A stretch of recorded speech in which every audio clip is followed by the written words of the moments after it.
kind of push from the front the rest of the race. Like, I was thinking like over the hills and stuff, so I was able to execute that today, so it means a lot, and I'm happy to get a pretty substantial PR on the course employing that strategy, so super good day. So you didn't get caught up, you didn't get boxed in at all in the early part? You were able to avoid all that? Yeah, this is probably one of the best starts I've gotten. Like, I was able to get off the line super well and kind of just be in like that top 5, top 10 the whole time throughout the first mile. Moved up to be side by side with the leader around the valley loops, and once we started pushing up switchbacks and on the downhill, I was able to separate a bit. I then just kind of pushed from the front from there, over the hills and into the finish. So. How much is that? It's just your experience in running this course and your knowledge of the course and how to avoid getting boxed in and being able to know where to attack or when to not attack. Definitely, yeah. I mean, my experience, I feel pretty confident being able to, like, getting trapped in a pack and being able to move up, because I've been in that situation a lot. So it was super fun to try out a new tactic from being at the front and pushing solo over the hills, because it was definitely tough. Like, this is definitely one of the toughest races I've had, but I think this experience will be vital for me going forward, as I'm going to be racing some very competitive races. Like, the state meet's probably the biggest one I'm looking forward to, and I think it's going to be a super valuable experience to have that pushing from the front, herding over hills, kind of solo. It's going to be super helpful to have that under my belt going to the state meet, where I'm going to try and push as much as I can. Was there a time you were looking for today? Or?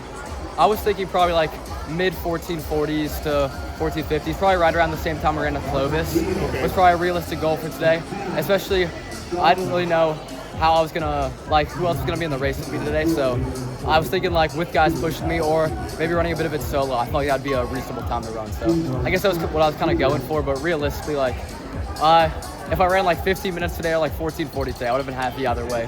Just I was super happy I was able to push from the front and like practice that experience. Right, so what's next for you? Is it like league finals? Is that what's next? Yeah, next up I have the end of my league series with league finals, then moving into the CIF series with prelims, finals, and state.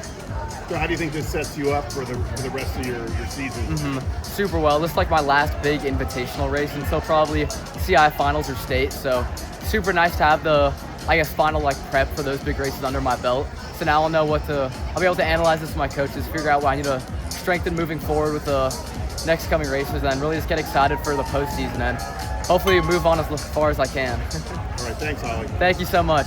Olly, as the races keep stacking on, the confidence keeps growing, right? Definitely. Like, how do you feel like you've taken that next step from last year to this year? Definitely, yeah. I feel like experience plays a huge part in it, because last year was kind of my first experience of like seriously what it's like to win a race or even just race at the front in these super competitive invitationals, because when I was a sophomore I was probably a guy that could get like 20 to 30th in these big races, so not bad, but nowhere near the front. So then last year I was able to experiment with that, so now having that experience moving into this year of what it's like to not only just race from the front but also expect to be in a front and really try and train to win races now instead of just hanging on to races. It's been super important, and I think just that confidence factor is so important in this sport, and just the belief that like I can go into these races, I can perform, I can win, and like really excel on my goals that I want. I think having that belief in myself is just super pivotal on like making jumps in my progression. And then that along with the experience, and then just stacking workouts and stuff, I think that's been the key factor and what's allowed me to improve a lot. Well, I was figuring today Johannes was going to be in your race, because he was initially entered in your guys' team sweepstakes race, but he wasn't there. And that was probably going to be your first real test of the season. I mean, you pretty much been doing everything solo this year. So as you know, how do you continue to push yourself in those types of races, knowing that not everyone's going to go with you? It seems like. Yeah, definitely.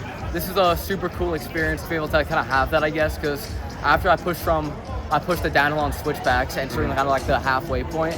There were some guys like with me still, but like I was very much like at the front pushing, and having that solo experience that early on in the race, because I've been solo with like a mile to go before races like Clovis and stuff, and I've practiced that with pushing with like a mile to go. But this is like pushing from 1.5 miles out on a course like this with such challenging terrain and challenges still ahead was definitely a new experience. So a super valuable one for sure, because if I really want to capture all my goals this season, I'm going to need to have that experience of what it's like to hurt that hard with no one else around me.